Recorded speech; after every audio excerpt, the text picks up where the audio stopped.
My name is Larry Pierce, and I am excited to be here today to share with you what's new in the MSC Apex Grizzly release. Now, I figure you're on this call because you currently use Apex, you have an interest in Apex, or you thought this was going to be some sort of nature show about grizzlies. And I hate to inform you, it's not a nature show about grizzly bears, although I've seen many while hiking, and I have some photos that I could share at the end. But back to the MSC Apex Grizzly release. For each new software release, I kind of like to have a theme or a tagline that kind of ties everything together. And for this release, I have chosen Do More. And I chose this as a theme for two reasons. One is that with each release of Apex, it is designated as an Apex Predator. And this being the G release, the Apex Predator is the Grizzly, okay? Now, the Grizzly is different from all the previous Apex Predators that we've used because it's not just a carnivore. It is an omnivore. In other words, it eats meat and veggies, right? So it eats more. And along the line of more, the new and improved capabilities of MSC Apex Grizzly release will enable you to do more in your model creation and your simulation tasks. Now, I know that, like I said, many of you today are on the call because you're existing users of MSC Apex or have an interest, and I'm sure you've probably been following the MSC Apex Journey. Now, the vision for MSC Apex is huge.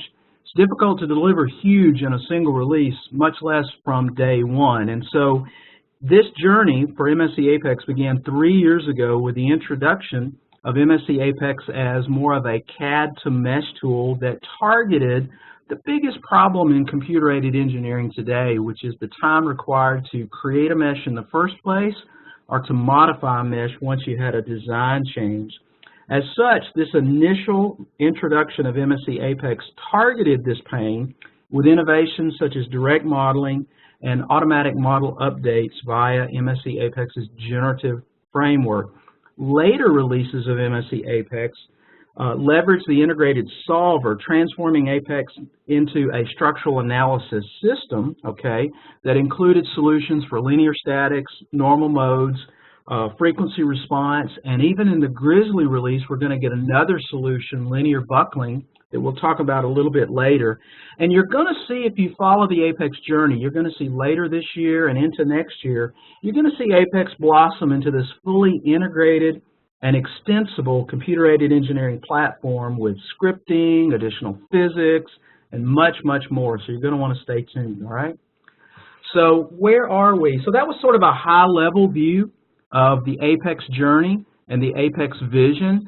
At a more localized level, you can kind of see that we've had 2 releases a year that have added improvements in modeling and meshing, improvements in the solution and the simulation, and we're currently at the first release for 2017, which is the Grizzly release, okay?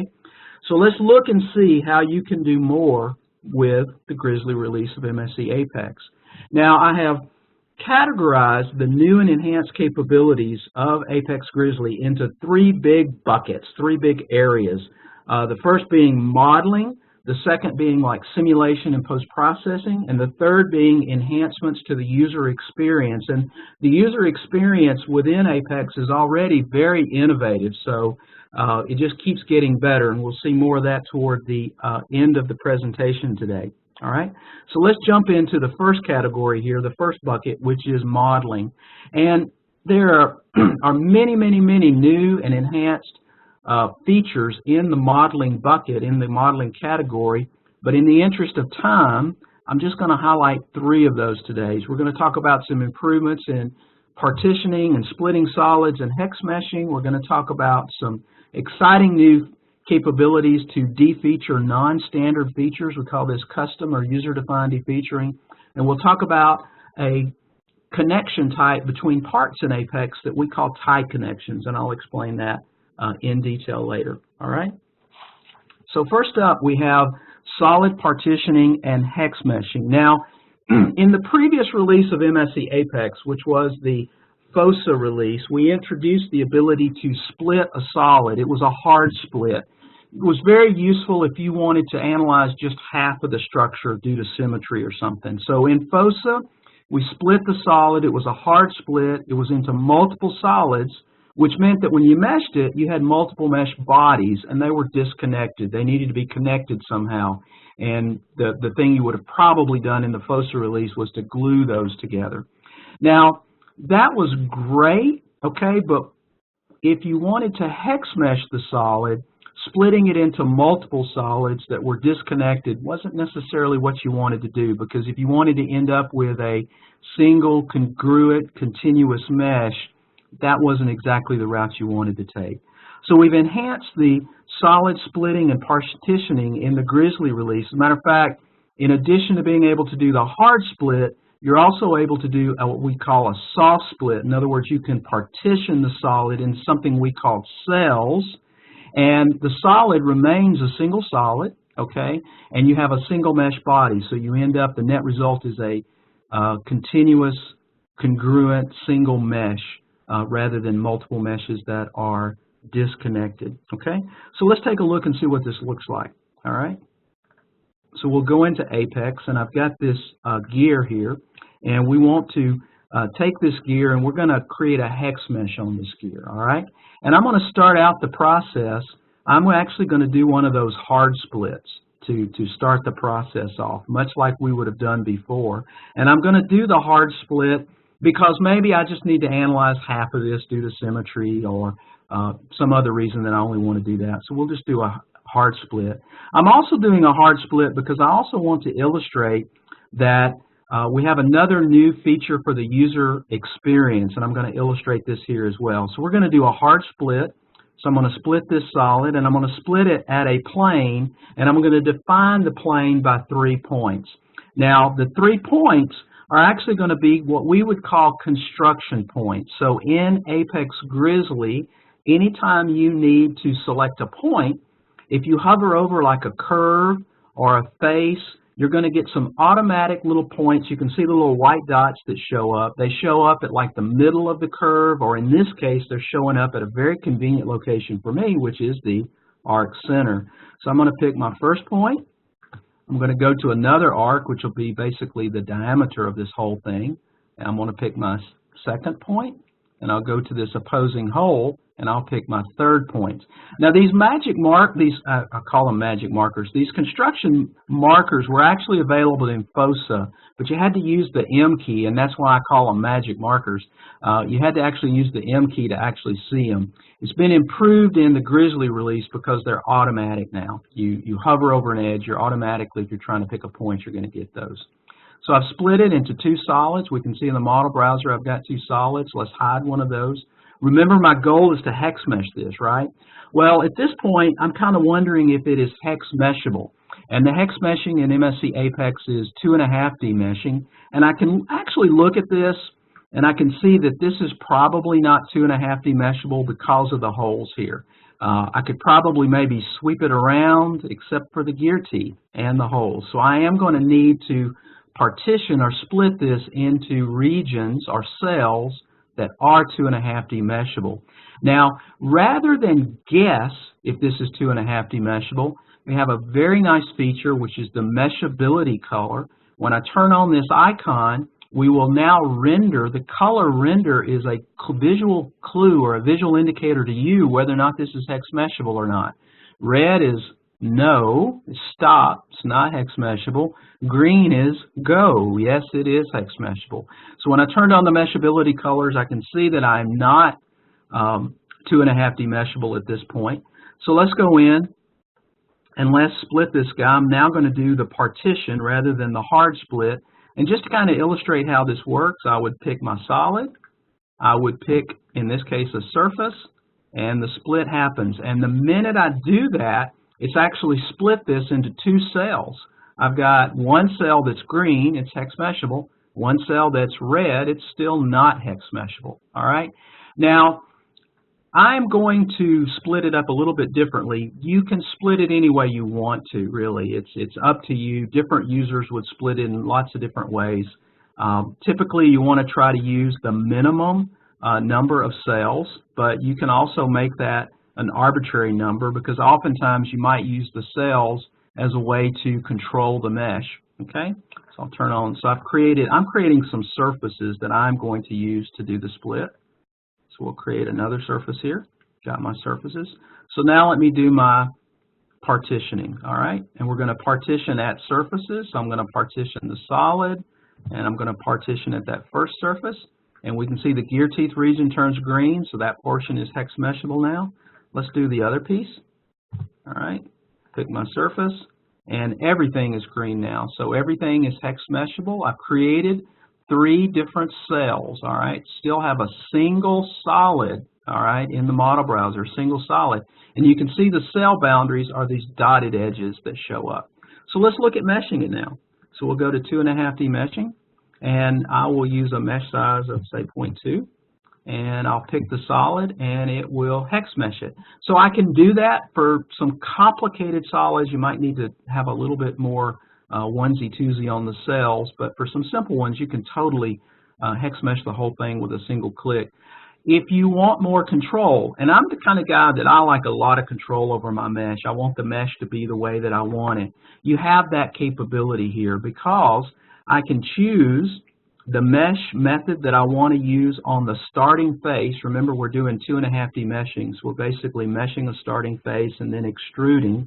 You also have control over how that extrusion or that sweeping goes as well. And you can also even control, you know, which is the starting face. Do I want to start at the bottom or do I want to start at the top? And sometimes that does make a difference depending on the complexity of the solid. So in addition to being able to mesh the solid, I can mesh individual cells if I so choose. And that can be very convenient in allowing me to control the mesh to get the mesh that I want. So here I've got a mesh. I want to highlight the fact that it's a single mesh body, so it's a continuous mesh region. And now I want to highlight the generative nature of Apex. In other words, once again, I've already said I was retentive about my mesh. I might want to come down to this area here, and I might want to use some mesh seeding to refine the mesh locally or to make the mesh look a little prettier, so to speak, locally. So just like on your smartphone, you swipe left and swipe right oftentimes for different options. In Apex, I'm going to go into mesh seeding, and I'm going to use the space bar, and I'm going to increase the number of elements on that edge, and I'm going to use the space bar again and increase the number of elements on that edge. For now, I'm going to say that's good. I'm happy with that. I might also want to control the mesh in another way, all right? Maybe on this throat area through there, maybe I want to introduce a split on this surface. And that split, maybe in my mind, is going to allow me to once again control the mesh. Notice that as I'm making these changes, whether it be the mesh seed or whether I'm introducing a split on the geometry, the mesh is updating. That's the generative nature of Apex. I don't have to go back and redo the mesh, so to speak. Now, what happens all the time, everybody on the call knows this, is that the design is going to change. And I want to illustrate the fact that, let's say that the shaft here was going to get a little bit longer, so I'll make it a little bit longer. So we've extended it. Once again, the hex mesh automatically updates. Maybe the gear teeth region, maybe that's going to be shorter now. The gear teeth are not going to be quite as long. So once again, Apex is generative. So when I make this change, it automatically updates the hex mesh. I don't have to do anything, all right? I can even move this edge in there. Once again, the mesh automatically updates. I didn't have to do anything. And as a last thing, I'll come in here and I'll make my hole, maybe the bolt. Maybe I'm going to use a different size bolt for this one. And once again, the mesh automatically updates. At this point, I'm ready to go. I'll maybe apply some boundary conditions. I'm not going to actually run it, but maybe since this, I'm looking at just a symmetric portion, I might use a symmetry boundary constraint on this thing. And so I might come in and, you know, pick faces on the symmetry boundary and apply a symmetry boundary condition, and I'll be ready to run the analysis. Okay? Whoops, sorry about that. So the takeaway here is that hex meshing and the solid partitioning are very easy in Apex, okay? Very easy to do, very intuitive, very natural. Once again, if I give that part to 5 different engineers, they're probably going to each split it a little bit differently. That's okay. The key takeaway, though, is that not only is it easy to generate, but it's generative, which means that after I make modifications to the model, we're going to maintain that hex mesh. Now, I know in your minds you're saying, well, can I make a change that it's suddenly not hex meshable? The answer to that is yes, but once again, Apex is going to let you know. Remember, red, green, it's going to let you know when something's not hex meshable. Next, in our category of modeling, enhancements, and improvements is actually a new capability, the ability to do custom or user-defined defeaturing. I know we're all familiar with the standard features, the holes, the fillets, the chamfers, and Apex handles those very nicely. But what about things that don't fit that category? And in many industries, shipbuilding and other industries, there are what is a standard feature in that industry that might not be a standard feature from many CAD package perspectives, okay? And so how can we quickly identify those non-standard features, get rid of them, okay? Well, we've introduced a capability for that in MSC Apex Grizzly release. So let's go look at that. So here I've got what might be a large welded structure made of standard gauge thickness sheet metal, let's say. Maybe it's all steel. And so let's look at just a small portion of this, okay? And in this example, this is still just a solid, so let's actually create some mid-surfaces of this. So we'll go and make some mid-surfaces. Since this is plate stock, it's all constant thickness, so we'll do a constant thickness mid-surface, and we'll automatically assign thicknesses as well to those surfaces. So I'm ready effectively to kind of mesh and be on my way. Let's hide the solids. And let's actually go in and auto color this. I like everything to be different colors. And let's now come in and let's hide a few of these surfaces so I can kind of look inside. So we'll hide a couple of those surfaces. And you can see that a lot of these internal stiffeners here have some non-standard features, all right? Now, Apex does, once again, great job of defeaturing. I can do onesie, twosies. I can get rid of holes.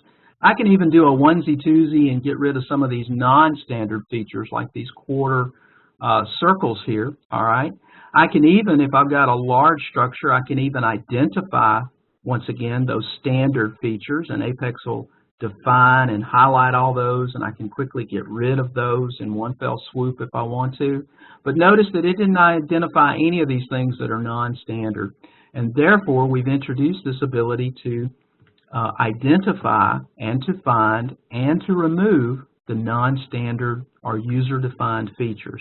So let's go in and let's get rid of these little square cutouts here. So I'm going to first define a template for the kind of feature that I want to look at. So I'm going to select those edges, all right? I will middle mouse button. I've now told Apex this is the kind of feature to go look for. I'll now draw a drag box and middle mouse button. And Apex has found all of those features. You can see a little bit of highlighting on those edges. Notice that the features don't have to match exactly. I actually have a length tolerance and an angle tolerance, so it'll actually find some things that are a little longer, a little shorter, etc. Middle mouse button, and they're all gone. Let's do another one because that's actually kind of fun. Let's get rid of these little quarter. So I'll pick the edges to define a template for the kind of feature that I'm looking for. I'll now go look for it. I have found them. And if there was one I wanted to keep, I could pick it now and I would be able to keep it. But I'm not going to keep any of them. I'm going to hit the middle mouse button and they're gone. Let's do one more because this is kind of fun. Let's pick the little section of what looks like a slot. Middle mouse button to define the template. I'll do a drag box to look for a bunch of them. I found a bunch of them and they're all gone. Okay, so the idea here is that it is very easy to find the custom templates. It's easy to define, and it's easy to find and to remove. So the takeaway here is the custom or user-defined defeaturing is very quick and very painless removal of those non-standard features. I think you saw that it was quick, okay? You may not have been able to tell that it was painless, so you'll have to take my word for it. I lost no hair while doing that. I did not sweat. There was, I was happy while I did it. There was no pain involved, okay? Our next modeling thing that's new and improved in the Grizzly release of Apex is in the area of tie connections. Now, Apex is a parts and assembly-based system, and the parts are connected by various connections. I mean, when you think about a real structure, it is parts that are connected to things, right? Same way in Apex. So these parts are connected by things, and Apex has many different connection techniques. We've got a glue technique for dissimilar meshes. You can connect things together with one-dimensional rigid or flexible connectors and springs and such. And one of the connectors that we have is the tie connection. Now, the tie connection is a special connection that enables the parts to be connected with congruent meshes. And this is the way that most traditional finite element models are connected. They're connected at the grids. It's basically a big monolithic model. And so the tie connection in Apex enables us to have that traditional mesh topology, that traditional connectivity, in other words, that monolithic model look, but maintain the part and assembly organizational structure that is in Apex. Now, the way this works in Apex is each part, actually the mesh is congruent, but each part has its own node, okay? And we tie those together with a rigid link, okay? So we've actually had these tie connections for a while, and in previous releases of Apex, there was a couple of big limitations. One, you had to make them one at a time. So for a large structure, that would have been a time-consuming process. And the other, which was honestly the big limitation, they couldn't cross each other, they couldn't touch in any way, okay? So they had to kind of be separate from all other tie connections. And we have corrected that. We have improved and enhanced that in the Grizzly release. Now you can actually create these via a drag box connection, so you basically do the whole model at one fell swoop, and they can intersect and they can overlap. All right, we have a lot more enhancements planned, so you're going to see a lot more in this area coming in subsequent releases. But for Grizzly, we've addressed the problem of creation, and we've also, just made them a lot easier. And I think you'll see that you're going to want to use them more and more in the Grizzly release. So let's go back to the structure that we had. And let's look at this girder, and let's do a tie connection. And I'm going to do one, just one first, just so if you're unfamiliar with these, you can see what it looks like. Let's go in and let's create a mesh on a couple of these pieces. Let's create a mesh on this guy and this guy. And if I zoom in, because these are separate parts, the meshes are not congruent at the intersection. I need to connect the parts, right? So I'm going to do that with a tie connection, all right? Let me increase my tolerance just a little bit, and I will select this surface, and I'll say I want to tie this edge to that surface. And notice how the mesh updated, and now I get a congruent mesh, all right? So that is what a tie connection is. It gives us that congruent monolithic model with maintaining the part and organizational structure that we have in Apex. Let me do a couple of undos. And let's show you what's really exciting about this capability in Grizzly is, once again, I'm going to make two selections. First is all the surfaces and edges that I want to tie, and all the edges now that I want to tie them with. And in just a moment, it's going to come back. I've got markers for all the different ties. All right. Let's go in and let's actually create a mesh on this, because that's the proof is in the pudding, is the mesh, so to speak. So we'll create our mesh here, and let me go in and hide one of these surfaces here so we can actually see and quickly verify. You can see that the mesh is now congruent at all of those tie connections, okay? So that is what is available in the Grizzly release, is the easy creation of the tie connection, and notice that the tie connections can intersect and can cross together now. Let's look at a solution here. So I ran this model. So let's look at that.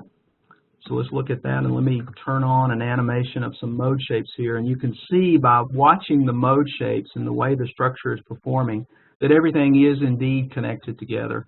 And if I go look at one of the higher modes, I'll actually see that the structure is beginning to bend as a whole rather than a lot of local modes on the individual panels. Okay? We'll close this database and go back to the presentation. So the takeaway here is that the tie connection in Apex has been greatly enhanced, easier to make a bunch of them at one time. The limitation involved with intersections and touching has been removed. And the big advantage of a tie connection in Apex is it allows you to maintain that traditional mesh topology and connectivity, yet maintain the part organizational structure that's in Apex. It kind of goes even beyond that a little bit, because the way the solution in Apex is performed, it's a computational part solution. So we build stiffness, mass, and damping matrices for each part independent. So since the parts maintain their separateness and are connected together, if I make some changes to the model, I don't have to rerun or build stiffness matrices for every part, only the parts that have changed. So there's some benefits to using these in Apex for any model. So let's look at the next bucket of enhancements and improvements in the Grizzly release of MSC Apex, and let's look in the area of simulation and post-processing. We're going to start off in post-processing looking at some new cross-section sensors, and then we'll go look at the new solution type that's been added, which is linear buckling, and we'll also touch on a couple of improvements we made to the already existing frequency response solution in Apex. So let's go look at the cross-section sensors, which is something I'm very excited about. Now, in Apex, in the FOSA release, we did add these point sensors. And the point sensors allow us to capture the velocity, the acceleration, and the displacement of a point location in like a frequency response solution. And we call these things sensors. Think about putting your structure in a test stand and instrumenting it with sensors to measure things. And that's exactly the concept we have in play here, that the sensors are measuring responses of your structure. So the point sensors were added in the FOSA release, and what's new for the Grizzly release are the cross-section sensors. And I apologize, I was supposed to bring up a slide first. What's new in the Grizzly release are the cross-section sensors. I apologize, I got myself out of order there for a second. If you've used, and what a cross-section sensor is in Apex is it is a sensor that measures interface loads at various points in the structure. Think about the interface load between a wing and a fuselage. And if you are a Nastran user, you're probably already familiar with the monitor point that is often used to measure that in a Nastran finite element model. You're also aware of the fact that a monitor point requires you to explicitly define the nodes and the elements, right? What's exciting about the cross-section sensors in MSC Apex Grizzly is that they are mesh independent. I can create them at any location, okay? The sections can cut through the elements or the nodes, doesn't matter. Go through 1D, 2D, 3D elements, okay? Since these are mesh independent, think about the fact that Apex is generative. Because it's mesh independent, I can update the model on the fly, and I don't have to redefine these things, okay? I can actually move them on the fly, and I don't actually have to do anything else, because when I rerun my solution, I'll get automatically updated sensor loads. Now, when you start looking at the results from these cross-section sensors, you're going to look at perhaps the net load at the sensor, which might represent, say, the net load being transmitted between the fuselage and the wing. You can also look at the loads on a part-by-part basis. In other words, how much load is each part contributing to that net load, as well as element by element if you so desire. So let's go back to Apex now, and I was kind of getting ahead of myself before. And we talked about the fact that point sensors were added in FOSA. We've talked about what the sensor concept is. In other words, I am instrumenting my finite element model to measure something, much as I might do in a test article. I've actually already got a couple of sensors here, so let's look at those. I've got one which is a global cut. I call it a global cut. And I call it that because it's aligned with the global coordinate system. And you can clearly see that this sensor is actually cutting across element boundaries, which is something you would never do with a monitor point in Nastran. I have another one here which I call my wing cut. In other words, it is a plane that is normal to the direction of the wing. And once again, it is also cutting across element boundaries. It doesn't matter if that. If I want to look at a little more carefully at how this is defined, okay, I can double click on it and I can see exactly the location, which is often important when you're doing like a sensor. In other words, where is the net load going to be calculated? I know the exact location as well as the orientation that the net load will be calculated in. And so I can see this location where it's at. I can see an outline of the elements, edges that are being cut, and once again, I know the direction that this is. And I can do the same thing for the wing cut as well. And I can see that its orientation is different than, say, the global cut in this case. So let's run this model. It's a fairly small model, so it runs really quickly. And let's look at what some of the results might look like. So we'll run it, take just a second. We'll look at results. Then we'll do what's really exciting with these things, which is to make a change to the model and see how that feels in the Apex generative environment.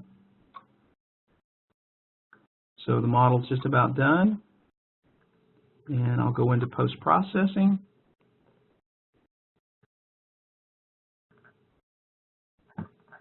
And let's kind of close this, and let's turn on some element edges. I always like to see the element edges, because I did a finite element model.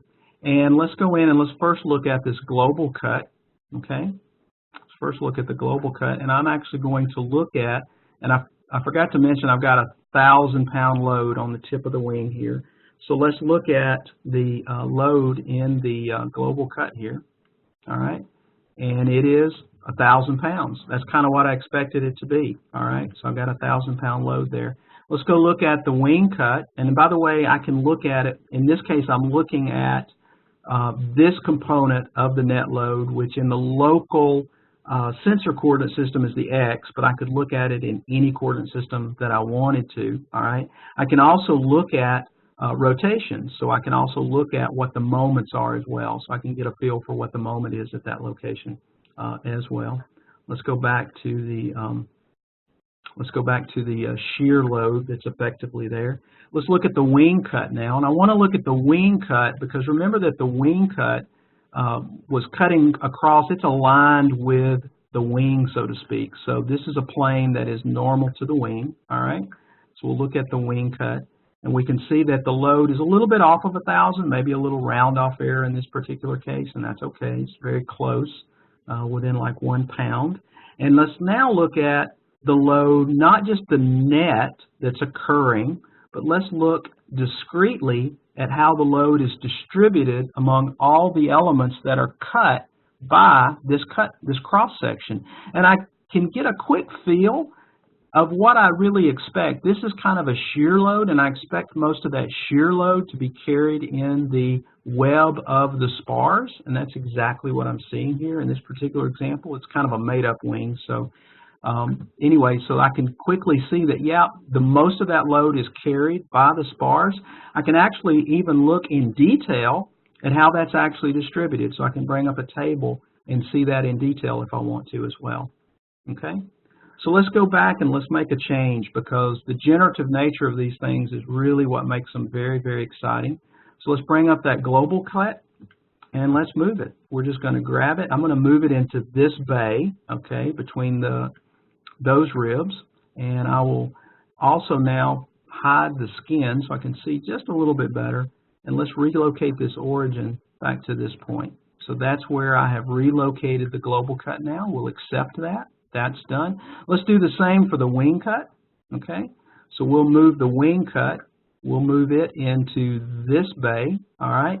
And while I'm here, I'm actually going to go ahead and maybe rotate it a little bit. Maybe I want it to be rotated for some reason. So I'll just interactively rotate it, and we'll accept that, and that's done. We'll go back and we'll just say run the model, but it really doesn't have to run. It's already run because I only moved the sensors. I didn't actually change the model in any way. If we go back to post-processing and double-click on my sensors, I'll do the global cut real quick. And we'll look at the shear load again, and it is, once again, 1,000. And you can see that I've clearly relocated that sensor. It's in this location now. And then here's that wing cut, and you can clearly see that it's been rotated, okay? So these are very easy to create in Apex. So let me actually just make one real quick just so you can kind of get a feel for that.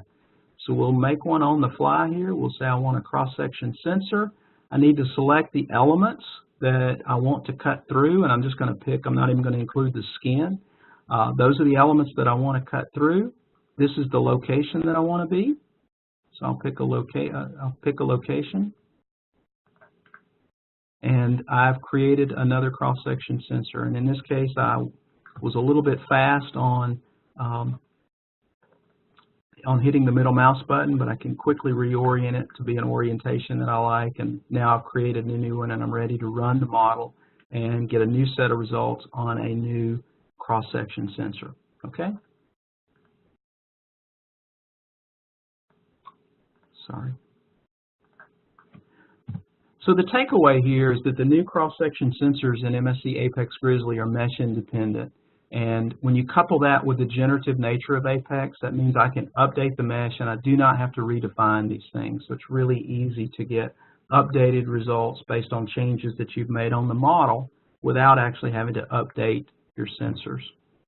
Now, in previous releases of Apex, we introduced 1D connections, and the 1D connections are abstract, which means the significant thing here is I don't actually have to be choosing the element type that I want to use. I can just choose the behavior, such as flexible or a spring or a rigid or a bushing. And then Apex will automatically choose the appropriate element types based on the behavior that I've selected.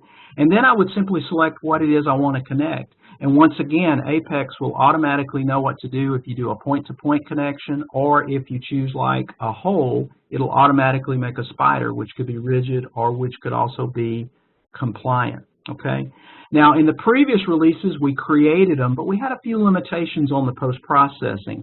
So in the Grizzly release, we've added some improvements and some enhancements in the post-processing, and made it really easy for you to not only create these connections, but it made it really easy for you to get the results that you want to see for the connectors, which is usually the axial load, tension, compression, and also the shear load in that particular fastener. So let's go take a look at that real quick. So I've got a model here, and let's go in and let's just first make a connection so you can see how those are created. And I'm going to create a flexible connection. I could also do rigid or bushing or spring. I'm going to enter a diameter, and I'm going to select a material. And I'm just simply going to select this hole edge and this hole edge, and Apex automatically made my connector. Let's make sure that it's visible. We can see it, and you can see that it automatically created the spider. And in this case, I chose compliant, which would effectively be an RBE3 for those on the call that are Nash-Trans-centric. Once again, this is generative, and that's the real power of Apex. I can come in now and, for instance, change the number of elements around this hole, and the mesh will update, and the connector automatically updates as well. All right? So the emphasis here, though, is on the post-processing, so let's do that real quick. We'll go, and I've created a macro that will create the rest of my connectors, so we'll play that. And we got a bunch of connectors that were created. You can kind of see them in all these hole locations here. So we will now come in and solve this model. So I'll place it in the analysis scene, and I'll hit the little running guy. And a solution will be obtained, and we will quickly look at what the connector forces and what are the improvements that were made in Grizzly to enable you to look at these very quickly. So let's look at just the connectors, and there they are. And let's do some post-processing on those. And independent of the connector type, whether I had chosen flexible or perhaps chosen a bushing, the post-processing would be in a common location. And that's different, for instance, if you are familiar with Nash-Tran, you might choose to post-process it as a bar or a bushing or the like. But in Apex, it's common, okay? It's just connector forces. And I can quickly look at these markers, and I can quickly tell tension from compression, and I think that's very powerful. I can get a quick feel for whether or not I have tension or compression. I can add some shear loads. I can look at the shear loads. I can even, of course, label them all if I want to as well. So I can quickly identify tension, compression, quickly identify where the maximum load might be, and quickly write margins on my connectors using MSC Apex Grizzly release. And I'm running short of time, so I'm going to zip on ahead here.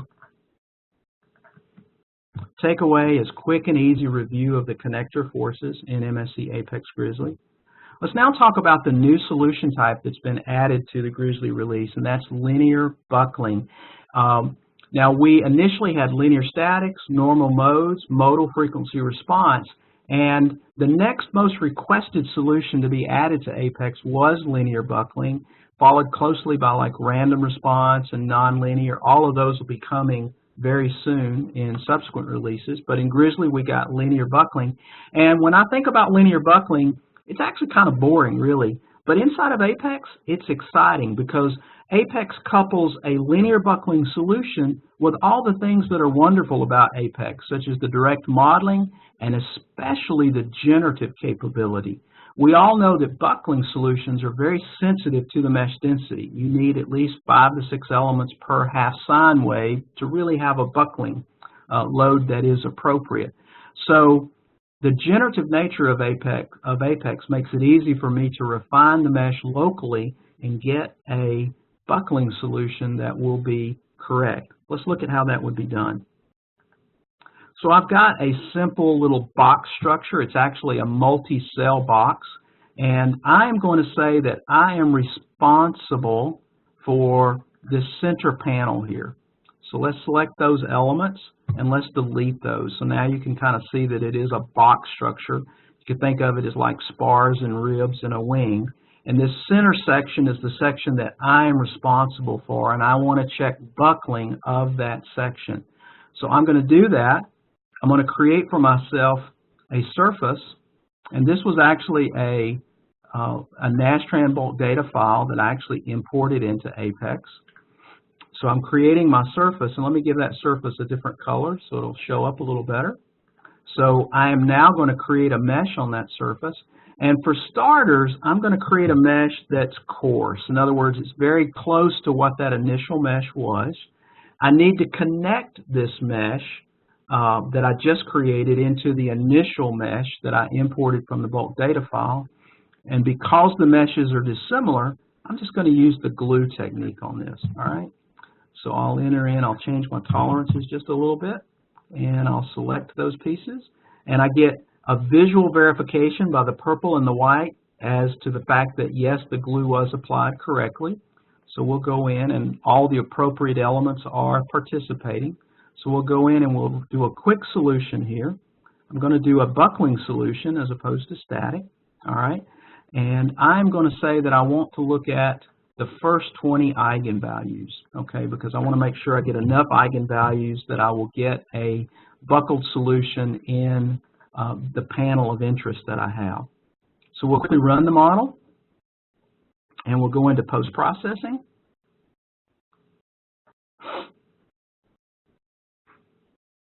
And I like to turn on my element edges, so we'll turn on element edges, and then we'll just kind of review what the buckled shapes or what the different buckled shapes are for the different eigenvalues. And I can sort of see that this eigenvalue here at about 5.8 is like a single hump in my buckling solution. If I keep going, I might get a double hump buckling solution, but it's clear that I may not have enough elements to get a really good solution. All right, if I go back to that single hump, the factor was 5.8. So let's take advantage of the generative nature of Apex, and let's remesh this guy with a finer mesh. I'm going to use the space bar, which is swipe left and swipe right in the Smart. The glue automatically updates. The properties automatically updated. Everything was automatic. I'm just going to say run it.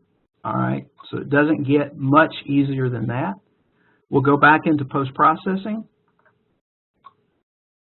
and we'll start looking at some of these buckled shapes. Let me turn on the element edges again. And when we go back into post-processing, I can look and see that there's that single hump. And rather than being at like 5.8, it's like at 3.6.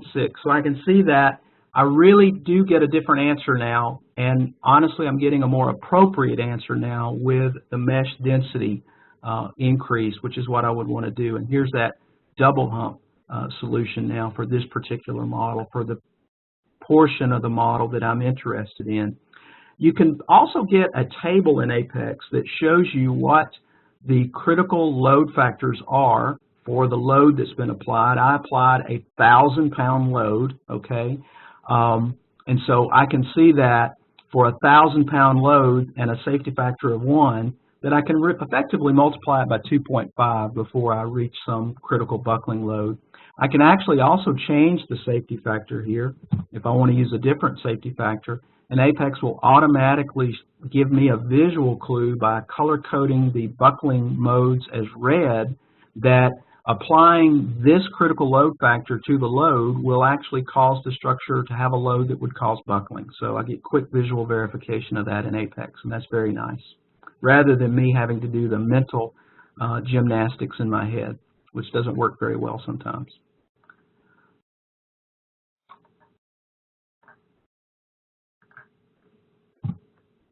So the takeaway here is that linear buckling coupled with the generative nature of MSC Apex makes it easy to get a buckled solution that's honestly the answer that you're looking for after modifying the model. So easy model modification in a buckling solution. That's really a powerful thing. This also represents the continued growth of the integrated simulation capabilities in Apex's generative environment. Enhancements for frequency response. We introduced the modal frequency response solution in FOSA with some very innovative post-processing to look at what the responses were and to look at how you could make changes. We introduced this results exploration capability so I could actually explore the results without rerunning and modifying the model. The enhancement that we've made for the Grizzly release is in FOSA. For the excitation, I would probably have used a unit excitation over a range of frequencies, and that's something that's commonly done. But I know that many people actually do have test data, okay? They have a time signal somewhere. And so what we've added to the Grizzly release is the ability to import your time signal from your test, okay, which of course is transient, but we also have introduced a one-button FFT, or fast Fourier transform, to convert that into the frequency space or the modal space so that you can take your time signal and use it in the modal frequency response solution within MSC Apex Grizzly. Now, I know you may want to use the time signal explicitly, and that is going to be in some subsequent transient analysis will be in subsequent releases of Apex. But we've also added, once again, this exciting capability in Grizzly to automatically take your test time signal and convert it into something that can be used for the modal frequency response solution in Apex. And that gives you access to all the great results exploration capabilities that Apex has for the modal frequency response solution. So the takeaway is on-the-fly fast Fourier transform of your transient test signal. And if you would like to see a demonstration of this, I'm kind of running out of time, contact your local MSC people. They'll be glad to show you this. Or contact me, I'll be glad to show you as well. So we're going to finish up with some user experience enhancements. First up is analysis readiness.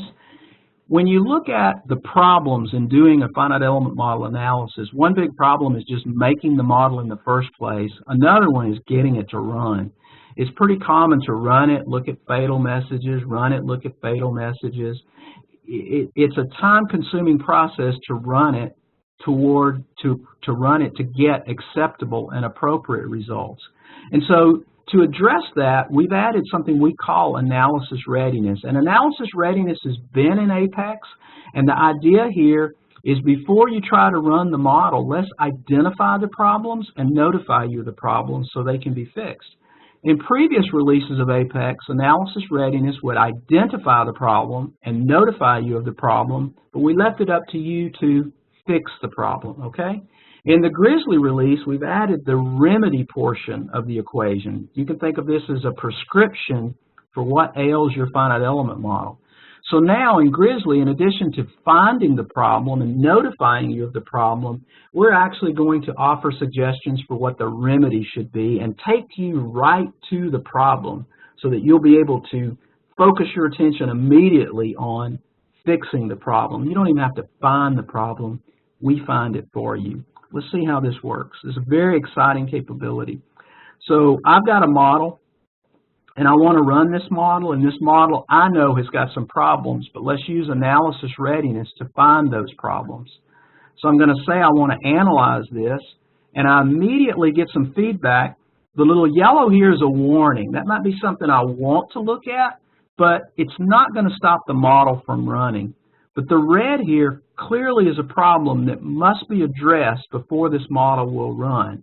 This is kind of where we stopped in previous releases of Apex. We found it and notified. In Grizzly, if I double click on this, in addition to actually finding and notifying, I'm actually going to be able to go right to the element. See how we've highlighted the element in this case that is bad?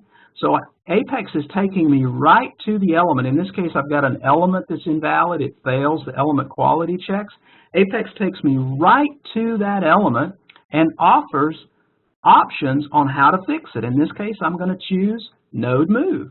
So I will move that node, and that problem is fixed. Let's go see if we have any other problems. I can see I've got some problems with materials. One is I'm missing a material requirement. Let's see what that's about. I'm missing the Poisson's ratio. Okay, so Apex knows about the problem, takes me directly, even highlights in red the box that I need to fill in. Okay, so that's pretty straightforward. And then the last thing I've got is there's a portion of my model that doesn't have a material assigned. So I'll double click on that, and it takes me right to the part. Notice how it's highlighted the part that doesn't have a material. It takes me right to the material assignment form so that I can assign that. So Analysis Readiness Remedy finds the problem, notifies you of the problem, and now offers you immediate help on how to fix the problem and takes you right to the problem in your model. You don't have to look and find it, and that's very powerful. So the takeaway here is Analysis Readiness Remedy. It really is a prescription for what ails your model, okay? And it's going to allow you to build your model faster in a more reliable fashion, to verify it faster, to validate it faster, to correct it faster, to get to a run-ready model, and to get to appropriate results faster. Analysis Readiness will enable that.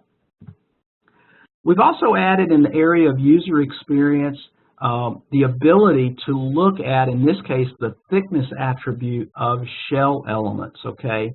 And we allow you to look at it in the model browser view. So we're treating these property assignments, these shell thickness assignments, almost like they're a part, because you have standard model browser behavior. You can show them and hide them. This makes it really easy to find areas that have no thickness applied, makes it very easy to verify and validate thicknesses, and makes it very easy to assign thicknesses if you want to update what the thickness values are. So let's look at another model here. So this particular model, if I go to Analysis Readiness like we just did, it's going to tell me that I've got areas that have no thickness, and it'll take me right to those areas. So Analysis Readiness is kind of like the last gate to check the thickness before I try to run the model, especially in terms of, do you have thickness applied to all portions of your model? But I'm not going to do that in this particular case. I'm going to say that I am well upstream from analyzing my model. I'm just trying to view and verify and validate my model, okay? And so I'm going to go to the section view as opposed to the model view, and we can change that in the model browser. This will enable me to quickly see that I've got some areas of the model that have no thickness applied. As a matter of fact, I can just right-click and show only. Oh my goodness, there's places that don't have thickness applied, and some of those areas were hidden. I couldn't see them very well. Well, for this lower platform, let's just quickly assign the same thickness as the upper platform, and for these little areas in here, let's assign for them the same thickness as the shear panels. And so quickly, the area that had no section or no thickness defined is empty except for a solid, and I'm not putting a shell mesh on the solid anyway, so that doesn't matter. All right. I have one other problem that's noted here. I've got a little red X on the adapter cone. It's kind of hard to tell from this particular view, but effectively the adapter cone in this model has a variable thickness.